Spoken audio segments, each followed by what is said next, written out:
Hello, welcome to my channel. Today I'll be sharing with you how I created this mini tiered floral cake. It's a simple but elegant cake on a small scale. I started with non-stick foil and a 10-inch cake pan, which I traced around and lined. I used non-stick foil, but you can use parchment paper as well.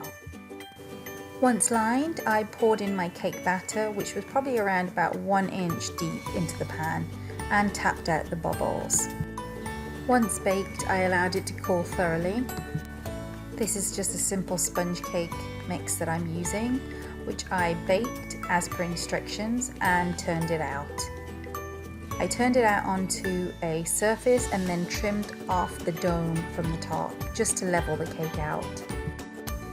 I then turned it upside down and removed the foil. Once thoroughly cooled, I used circular cookie cutters to cut out each of my tiers. I greased each of the cookie cutters just to make sure that no crumbs would stick. Then gently turning as I pressed, I cut out each of the tiers with the cookie cutters. This is a cake that is a little bit rustic and rugged, so any crumbs that come away, it's part of the look. Each of my tiers is around 1.5 inches in height, and that's how much I trimmed the cake down.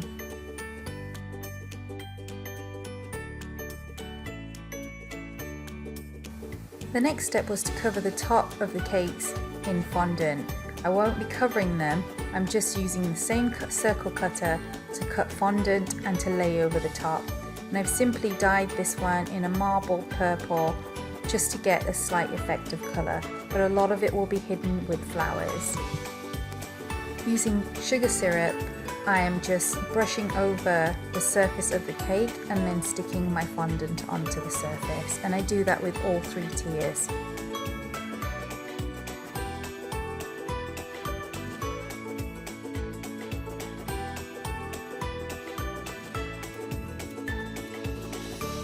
I then stack the cakes onto my plate.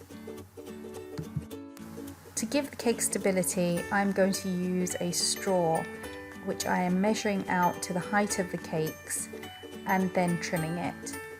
I then push it down into the center of the top tier and push it all the way down. And then if it's still too tall, I pull it out, I trimmed it, and then I push it back in. And this will give me stability. The next step was to make gumpaste flowers, which I dyed in various colours of pink and purple. I then placed them in a Ziploc bag to keep them from drying out. Using cornstarch and rolling them out, I use various sizes and shapes of flower cutters. It adds variety. I then used a veining tool to press the centres in to give them shape, and I dried them on a paint tray. I created different sized flowers just so that it adds more of a detail to the final look. You really don't need a lot of gum paste for making flowers, a little bit goes a long way. I had some leftover pink and purple which I decided to mix, and I created another colour also.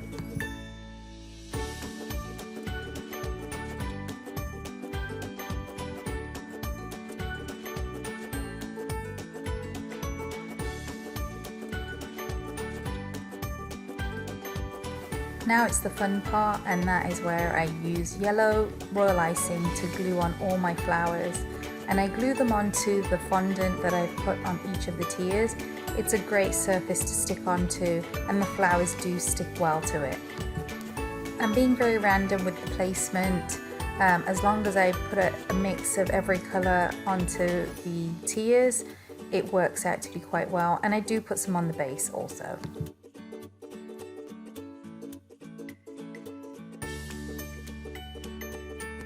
Once all the flowers are stuck down, I then use the same royal icing that is yellow, and I pipe the centres. With light green royal icing, I then piped leaves around each of the flowers on every tier.